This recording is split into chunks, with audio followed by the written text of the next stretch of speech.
Bonjour à toutes et à tous, bienvenue en ce dimanche, j'espère que vous vous portez bien. Aujourd'hui on va parler emploi, on va parler travail, effectivement, on va surtout parler de conditions de travail et spécialement d'une entreprise, d'une société dont je ne citerai pas le nom, que j'ai dans le collimateur. Et je vous dis à tout de suite.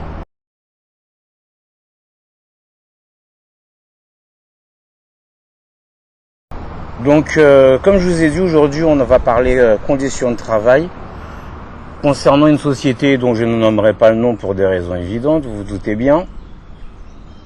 Je peux vous dire où elle est implantée au Mureaux. C'est l'une des seules sociétés pour ceux qui ont l'habitude de fréquenter les boîtes d'intérim où vous pouvez venir sans CV. Mais quand je vous dis sans CV, vous n'êtes même pas obligé de venir avec un CV. Vous vous présentez.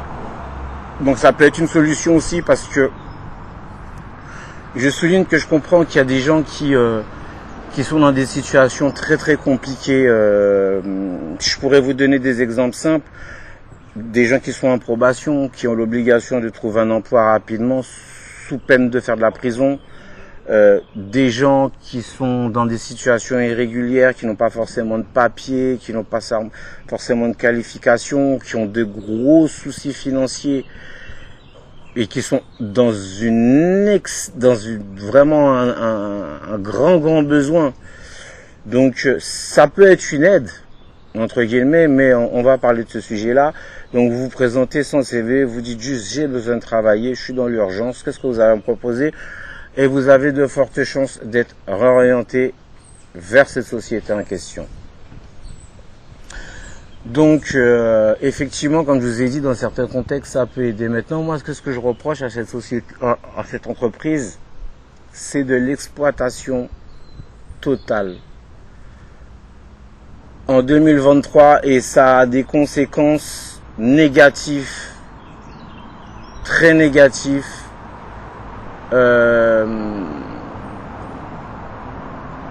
sur l'envie de travailler, sur le respect du travail, la valeur de soi au travail. Ça incite plus les gens justement à rester dans ce confort où on touche les indemnités, on va pas travailler, ou justement on nous enferme dans cette case où écoute, tu touches déjà un salaire. C'est déjà correct, et on nous enlève justement tout cet aspect aimer son travail, se lever, aimer ce qu'on fait, avoir la valeur de ce qu'on fait. Donc et en plus ça va à l'encontre de tous ces gens qui sont justement contre l'immigration, parce que sans être hypocrite, on a une montée assez puissante de l'extrême droite, justement par rapport au chômage, par rapport aux différents faits divers que vous avez l'occasion d'entendre dans les actualités, les agressions et ainsi de suite.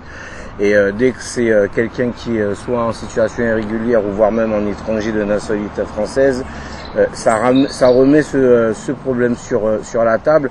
Et justement, c'est le faire valoir aujourd'hui des institutions politiques, justement pour ne pas avoir à s'attaquer réellement aux problèmes qui sont l'emploi, l'insécurité, l'éducation nationale et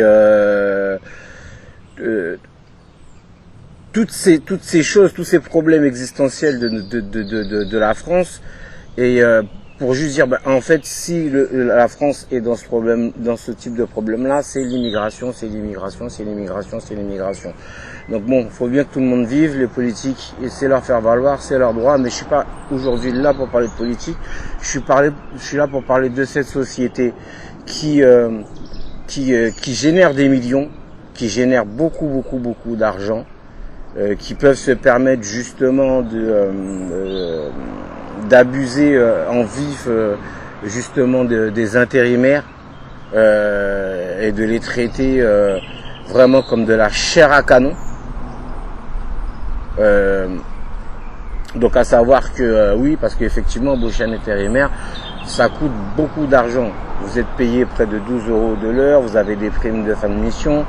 Donc quelqu'un qui travaille en intérim, il gagne relativement bien sa vie. Mais à quel prix des fois aussi, et surtout concernant cette société-là. Donc moi, j'avais déjà travaillé parce que vous savez, il faut à savoir que, sans les nommer non plus, ils sont dans 2 secteurs d'activité.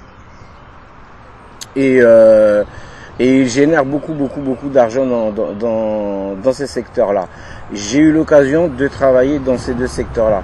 Donc la première fois, j'ai été impressionné. Mais vraiment impressionné. On a beau dire, ouais, il n'est pas travailleur. Moi, je vous dis, je viens de la Guadeloupe, il y a 60% de chômage là-bas. Donc, tous les petits boulots qu'il y a à faire sous le soleil, travailler dur comme une bête pour un salaire de misère, sachant qu'en plus on a 40% de vie chère là-bas, je connais. Et malgré ça, depuis 6 ans, à mon retour en métropole, c'est l'une des entreprises qui m'a réellement impressionné. Et heureusement qu'il n'y en a pas 10 000. Donc comme je vous dis, ça peut aider certains cas. Donc je ne jugerai pas, je serai compréhensif parce que je peux me mettre à la place de ces personnes qui sont vraiment malheureusement dans des situations très urgentes et qui ont besoin malheureusement de ce genre de société-là. Donc je ne cracherai pas dans la soupe. Mais en contrepartie, laisser ce genre d'entreprise justement utiliser la misère humaine à leur profit pour générer des millions, moi ça passe pas trop quoi en fait. Et donc pour revenir à mon expérience professionnelle, donc j'ai été travailler une première fois là-bas, c'est un truc de malade quoi. J'ai vu des gens venir travailler dans des états d'ivresse, conduire des véhicules de fonction et tout, dans des états pas possibles, et la société fait faire l'aveugle parce que eux ce qu'ils veulent c'est générer de l'argent. Donc ils prennent tout type de profil parce que eux vous êtes vraiment de la chair à canon. Vous êtes de la chair à canon. On vous demande pas de réfléchir, on vous demande pas d'aimer ce que vous faites, on tient pas compte de pas du tout compte de votre santé. Alors là, mais pas du tout. Vous êtes de la chair à canon. On vous met dans un canon et boum, on tire. Et au plus chanceux, voilà, on arrive dans l'état où on arrive et on en sort dans l'état où on sort.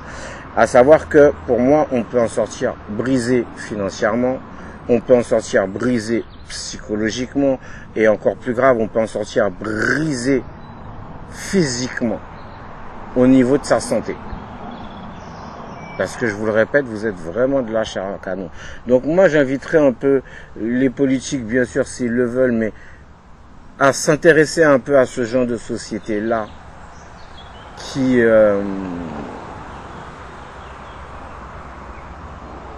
jouit justement de la situation précaire, très précaire de certaines personnes pour pouvoir générer certains profits. Et à savoir, est-ce que ça fait plus de bien que de mal? Pour moi, c'est l'inverse. Pour moi, c'est l'inverse. Et donc, premier secteur d'activité, comme je vous dis, vont complètement écœurés. Et le deuxième secteur d'activité, alors eux, là, j'ai été impressionné. Donc, à savoir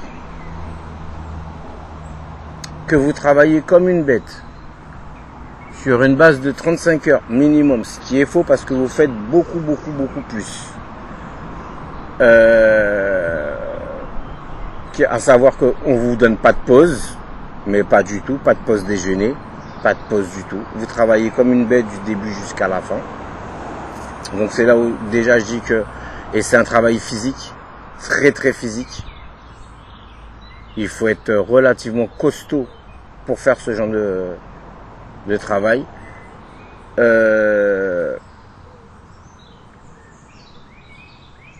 Donc pas de pause déjeuner, pas de pause du tout.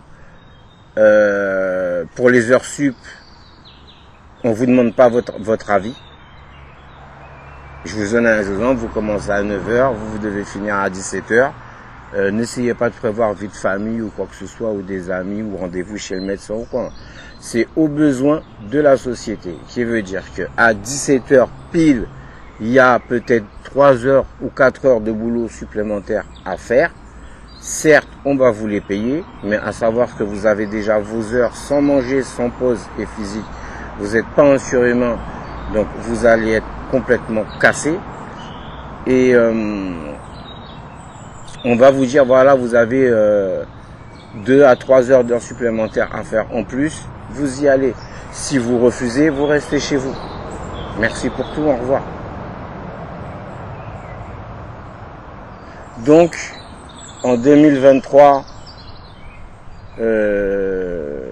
dans une société où tout le monde s'acharne à s'attaquer à la jeunesse, aux chômeurs,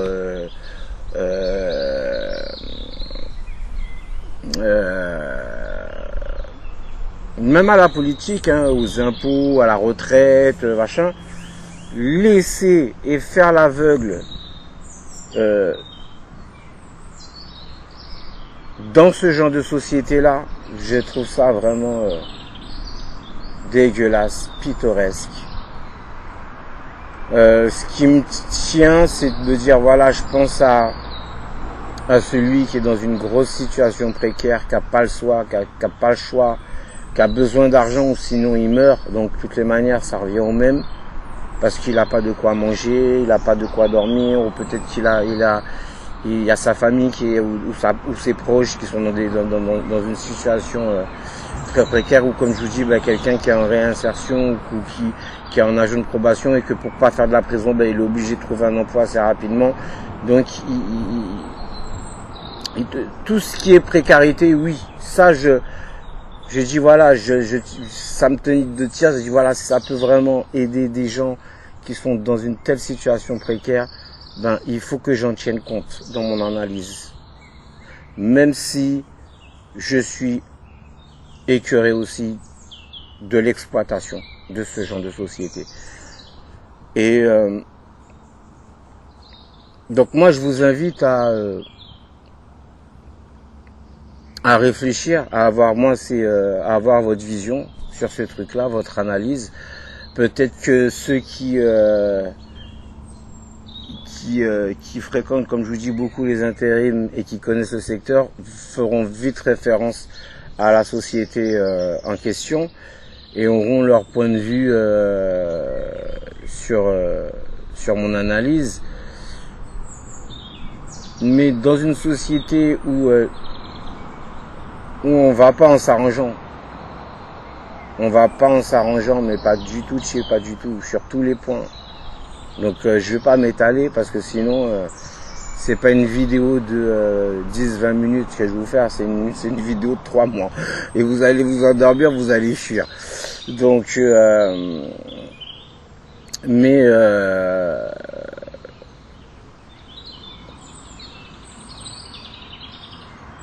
ça fait mal. Ça fait mal. En 2023, en France, dans un pays qui revendique des valeurs qu'il n'est plus capable d'appliquer, comme la liberté, comme l'égalité, et comme encore moins la fraternité. Donc aujourd'hui, on est vraiment dans une cage au lion où les plus forts s'en sortent. Et où les plus faibles sont écrasés.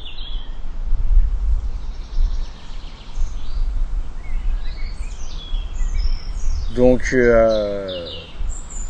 par rapport à tout ce qu'il y a autour de nous, les gens qui sont à la rue, ont du mal à payer leur loyer, ont de graves problèmes de santé,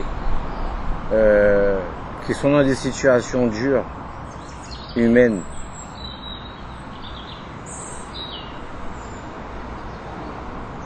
est-ce que justement on peut laisser ce genre d'entreprise profiter de cette misère pour générer des millions et des millions et qui sont en plus appuyés politiquement par l'État, par le gouvernement, par le système. Je vous laisse vous faire votre propre analyse. Et tout ce que je pourrais vous demander, afin de compléter ma propre vision des choses, c'est de ne pas hésiter à commenter, à me donner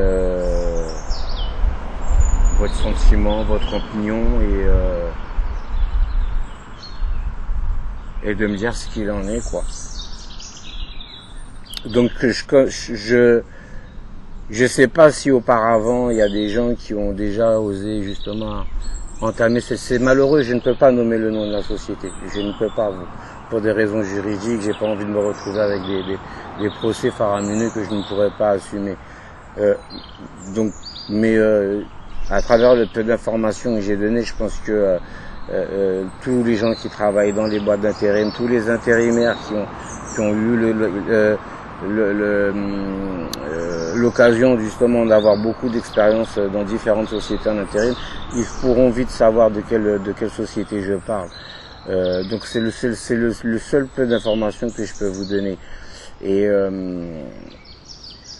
peut-être qu'il y a d'autres sociétés que je ne connais pas d'ailleurs qui ont le même type de fonctionnement. Donc donnez-moi votre retour. Êtes-vous pour justement le pour et le contre de ce genre de système de fonctionnement? Et je vous dis, prenez soin de vous. C'était ma vision. À bientôt.